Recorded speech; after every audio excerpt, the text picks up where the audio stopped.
The invisible guest ఇది 2016లో వచ్చిన movie. So, ఈరోజు వీడియోలో ఈ మూవీ స్టోరీ గురించి తెలుసుకుందాం. సో, వీడియోని ఎవరైతే కొత్తవారు చూస్తున్నారో మూవీ స్టోరీస్ కోసం మన ఛానల్ తప్పకుండా సబ్స్క్రైబ్ అయితే చేసుకోండి. ఇక కథ విషయంలోకి వెళ్ళిపోదాం. ఆండ్రియన్ డోరియా అనే విజయవంతమైన వ్యాపారవేత్త man of the year award గెలుచుకున్నాడు. సో, అతని జీవితం చాలా సౌకర్యంగా అయితే ఉంటుంది. కానీ అశాంతి అతని ప్రియురాలు లౌరా. సో, ఒక హత్యతో అయితే కూలిపోతుంది. ఆండ్రియన్ తన నిర్దోషాన్ని నిరూపించుకోవడానికి ప్రముఖ న్యాయవాది వర్జీనియా గుడ్మ్యాన్ నియమించుకుంటాడు. ఆమె 3 గంటల వ్యవధిలో నిజాలను బయటకు తేవాల్సిన అవసరం ఉంటుంది. ఎందుకంటే వాది అంటే ప్రాసిక్యూటర్ ఉంటారు కదా, ఆ కీలక ఆధారాలను కోర్టు అయితే సమర్పించబోతాడు. సో, ఆండ్రియన్ కథ స్టార్ట్ అవుతుంది. ఆండ్రియన్ గుడ్మ్యాన్తో మాట్లాడుతూ తన కథ చెప్తాడు. లౌరాతో అక్రమ సంబంధం. ఆండ్రియన్ తనకు పెళ్ళైనప్పటికీ లౌరాతో అక్రమ సంబంధం పెట్టుకున్నాడు. సో, వారిద్దరూ కలిసి ఒక హోటల్కి అయితే వెళ్తారు. కానీ హోటల్లోని ఒక గుర్తు తెలియని వ్యక్తిపై వారిపై దాడి చేస్తాడని చెప్తాడు.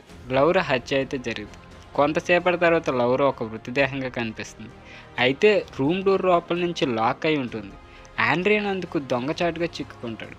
ఇక డేనియల్ ప్రమాదం. అంతకుముందు ఆండ్రియన్ లౌరా కలిసి ప్రయాణిస్తుండగా వారి కారు ప్రమాదశాత్తు ఒక యువకుడిని అయితే ఢీకొంటుంది. సో, ఆ ప్రమాదంలో డానియల్ అయితే చనిపోతాడు. ఆ పరువు పోయే భయంతో లౌరా డానియల్ శవాన్ని ఒక సరస్సులో పడేస్తుంది. డానియల్ తల్లిదండ్రులు అతని కోసం విచారిస్తుంటారు. డానియల్ తండ్రి టామ్ ఆండ్రియన్ కారు సరిదిద్దాడు, కానీ అతడికి నిజం తెలియదు. ఇక సీక్రెట్ అయితే బయటపడుతుంది. ఆండ్రియన్ చెప్పిన కథను వర్జీనియా నిశ్చితంగా అయితే వింటుంది. ఇక ఆమె అతని ప్రతి మాటను ప్రశ్నిస్తూ లౌరా హత్య వెనుకున్న నిజాలను బయట తీయడానికి అయితే ప్రయత్నిస్తుంది.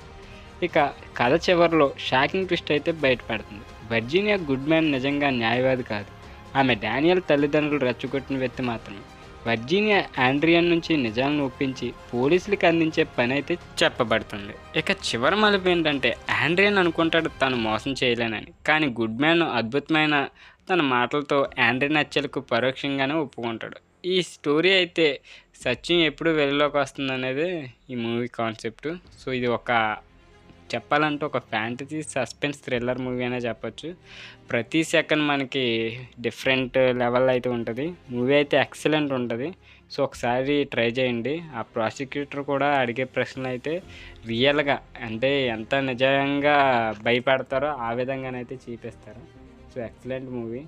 ద ఇన్విజిబుల్ గెస్ట్ ఇది 2016లో అయితే వచ్చింది. సో, ఈరోజు మూవీ స్టోరీ ఇది. నెక్స్ట్ మంచి మూవీ స్టోరీతో మళ్ళీ మీ ముందుకు వస్తాను. అంతవరకు బాయ్ బాయ్, టేక్ కేర్.